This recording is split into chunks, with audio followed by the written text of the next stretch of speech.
intentionally, dun lamang po makikita natin yung paglagong spiritual sa buhay natin, and will be filled with spiritual maturity and power. Ano po sabi dun sa Matthew 28 verse 18?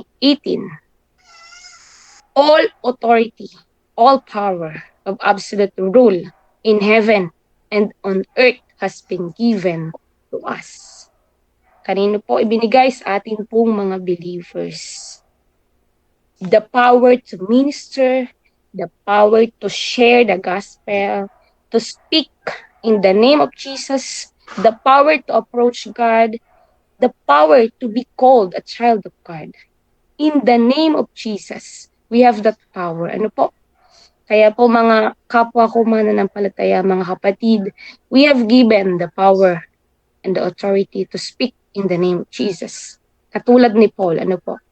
Tularan natin ang halimbawa na ibinigay niya at ipinakita sa pamagitan ng kanyang buhay na mayroong pagdepende sa Panginoon, pananampalataya sa Panginoon, pagsuko sa Panginoon, at gamitin natin ang kapangyarihan ng Panginoong Jesus to speak power.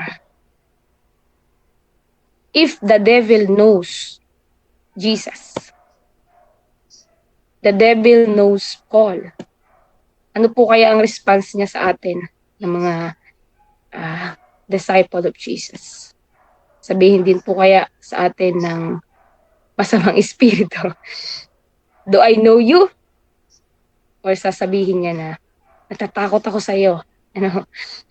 Dahil ikaw ay disciple ng Panginoong Jesus.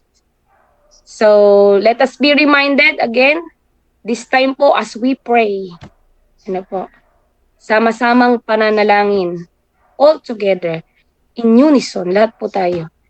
Let us declare, in the name of Jesus, yung lahat ng mga prayers, na mayroon tayo, prayer request, declare it with power in the name of Jesus, because the authority has been given to us as the believers of Christ. Itong mga nandito po, na gumagaya kay Apostol Pablo, wala silang authority and power, pero ginagaya nila.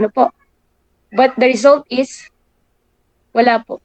Kasi, they don't have that kind of relationship, intimate, personal, faith in the name of Jesus. They didn't nurture the relationship with God.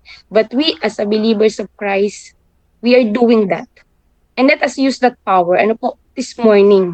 Huwag nating hayaan na masayang yung opportunity and power na binigay sa atin sa pamagitan ng ating pagtanggap, pananampalataya sa Panginoong Hesus. There is power in the name of Jesus. And that has been given to us, according to Matthew 28, verse 18. And let us use that for the glory of our Lord God. In the name of Jesus. Let us pray po. Hallelujah. Purihin ka, Panginoon. Salamat po. Thank you, Lord. Salamat po sa biyaya mo. Salamat po sa opportunity. Salamat po sa power. Through the name of Jesus, we can use that, Lord God. We can declare, O God, Ama. And tulungan mo ang bawat isa sa amin, Lord, na maunawaan ito, mayakap ito, Panginoon, at paggamit namin as we do our corporate prayer this morning, O God. At mailift namin sa iyo, Panginoong Jesus, lahat ng aming mga prayer requests. And even, Lord God, Ama, ang aming bansa, Panginoong Jesus. Salamat po, Lord, the glory, honor, and power, Lord God, are all yours. At kami po ay narito, Panginoong Diyos, Lord, nagpapagamit sa iyong banal na harapan, Lord God. Use us mightily, effectively, for the glory of your name. This is our prayer in Jesus' name. Amen. Amen and amen. Maraming salamat po. Sa Diyos po ang papuri muli. Purihin po ang Panginoon. Okay po. Maraming salamat, Sister Leia.